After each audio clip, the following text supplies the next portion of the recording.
वो जो लोग आज भी समाजवादी की तरफ से दलाली करने वाले हैं, जो लोग आज मुखबरी कर रहे हैं, भाई उनको तो बैरिस्टर उसद्दीन ओवैसी साहब को वो तो लगेंगे कि बी टीम है, लेकिन असल में बी टीम तो वही है। उनको वोट लेने के बाद में तेजपात के पत्ते की तरह इस्तेमाल करते हैं, लेकिन अब हमें जो इस्तेमाल होना है वो नमक की तरह होना है कि बिना हमारे टेस्ट ही नहीं आए किसी भी चीज में। अरे जिसकी अफवाह में इतना दम है कि अखिलेश यादव को आजम खान के घर पर ला सकता है, तो मैं जानता हूं अगर सच में आजम खान से मिलने ओवैसी साहब चले जाएं तो हिंदुस्तान में सरकार, यूपी में सरकार ला सकते हैं, यूपी में सरकार ला सकते हैं। हम ये अहम भूमिका उत्तर प्रदेश के अंदर हम दिखा कर रहेंगे, डंके की चोट पर दिखा कर रहेंगे। हम दूसरी बात बिना ओवैसी साहब के सरकार बना के दिखाते कोई भी, तो हम इस बात का दावा करते हैं। आज एक बार वोट देंगे तो हमें साझेदारी चाहिए, हिस्सेदारी चाहिए, अब हमें गुलामी नहीं चाहिए।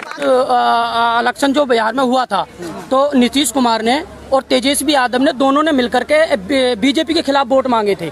नीतीश कुमार ने चीख कर कहा था कि बीजेपी को अगर रोकना है तो नीतीश कुमार को और तेजस्वी यादव को वोट देना है, और दोनों ने मिलकर के सरकार बनाई। लेकिन ओवैसी साहब जब पिछले इलेक्शन में वहां पर गए थे तो ओवैसी साहब ने कहा था अपनी स्पीच में खुद कि आप ये देख लीजिएगा, आप ये जब नीतीश कुमार जीत करके आएगा तो उसके आने के बाद में कुछ ही दिनों बाद ये एनडीए की गोद में बैठ जाएगा जाकर के, और वैसे ही हुआ। थोड़े दिन वहां पर सरकार बनाई, तेजस्वी यादव को उप मुख्यमंत्री बनाया, और उसके बाद में नीतीश कुमार ने जाकर के बीजेपी के साथ में सरकार चलाई, और पूरे 5 साल फिर उसको सरकार को चलाया। ओवैसी साहब ने जो कहा था वहां पर वही हुआ। हमने वहां के लोगों ने ओवैसी साहब की बात को अगर पहले ही फॉलो करते तो वहां पर नीतीश कुमार की जगह पर वो तेजस्वी यादव को बनाते, और ओवैसी साहब की कुछ सीटें ला करके अगले इलेक्शन में वो ओवैसी साहब को शामिल करते, ना कि नीतीश कुमार को। लेकिन वहां पर ये हुआ। अब कह रहे हैं लोग कि यहाँ पर जो है मतलब ये कि ओवैसी साहब ने बनवाया, तो ओवैसी साहब ने तो वहां पर कुल 20 सीटों पर कैंडिडेट उतारे थे, तो 20 सीटों पर आपने कैंडिडेट उतारे, 5 में आपने जिता लिए, बाकी पर तो मतलब ये बीजेपी जीती है, तो उसमें ओवैसी साहब का तो कोई रोल है नहीं। दूसरी बात ये है कि अगर हम हर इलेक्शन में यही कहते रहेंगे कि अगर बीजेपी को रोकना है तो ओवैसी साहब को वोट ना दो, हम अगर ये सोच करके हर बार ओवैसी साहब को रिजेक्ट करते रहेंगे तो मुसलमान, ऐसे समझ लीजिएगा, मुसलमान, दलित, राजभर समाज के लोग और जो पिछड़े दबे कुचले लोग हैं वो ऐसे समझ लीजिएगा हर बार अपने आप को धोखा देंगे। हम लोगों को अगर मुत्तहिद होना है तो जैसे ओवैसी साहब ने अभी बहराइच में आए थे, उन्होंने कहा था MY फैक्टर नहीं चलेगा, अब जो यूपी में फैक्टर चलेगा वो A to Z फैक्टर चलेगा। तो हम लोग जो हैं अब A to Z फैक्टर पर काम करेंगे, MY फैक्टर पर काम नहीं करेंगे। देखिए MY फैक्टर पर दिक्कत ये है, प्रॉब्लम हम सबको ये है कि जैसे कि हम अखिलेश यादव की सरकार बना देते हैं, ठीक है, अच्छा विकास करते हैं वो, इसमें कोई दो राय नहीं है, बीजेपी के मुकाबले उन्होंने अच्छा काम किया था।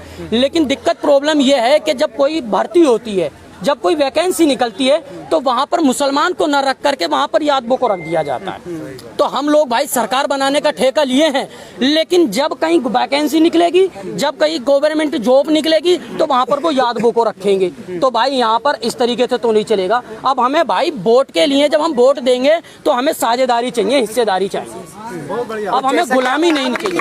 अब बराबरी की बात हो, एक बात हो, जैसे आप लोग कह रहे हैं हमारी यूपी में कितनी सारी मॉब लैंचिंग होती है, माँ बेटियों के साथ में कैसे कैसे गलत उपयोग होता है। अभी एक अति नरसिंहानंद किसी मंदिर का महान पुजारी है, उसने हमारे प्रॉफिट मोहम्मद सल्लल्लाहु अलैहि वसल्लम की शान में गुस्ताखी करी।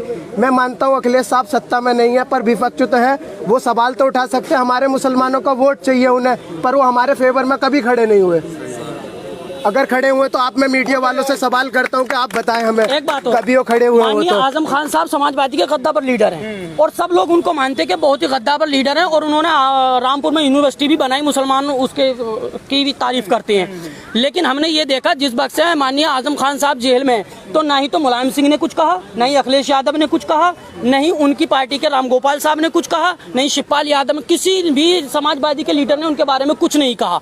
कुछ दिन पहले एक अफवाह उड़ी थी सिर्फ ओनली फॉर, और वो भी झूठी खबर थी कि माननीय सांसद बैरिस्टर असदुद्दीन साहब आजम खान साहब से मुलाकात करेंगे रामपुर में आने के बाद में। दूसरे दिन हमने ये देखा और सब लोगों ने ये देखा कि गाड़ियों पर गाड़ियां, अखिलेश यादव को भी रामपुर आना पड़ा और कांग्रेस के लीडरों को भी आना पड़ा, और ऐसा कोई नेता नहीं था जो समाजवादी का वहां पर आजम खान साहब के यहाँ पर नहीं पहुंच गया था।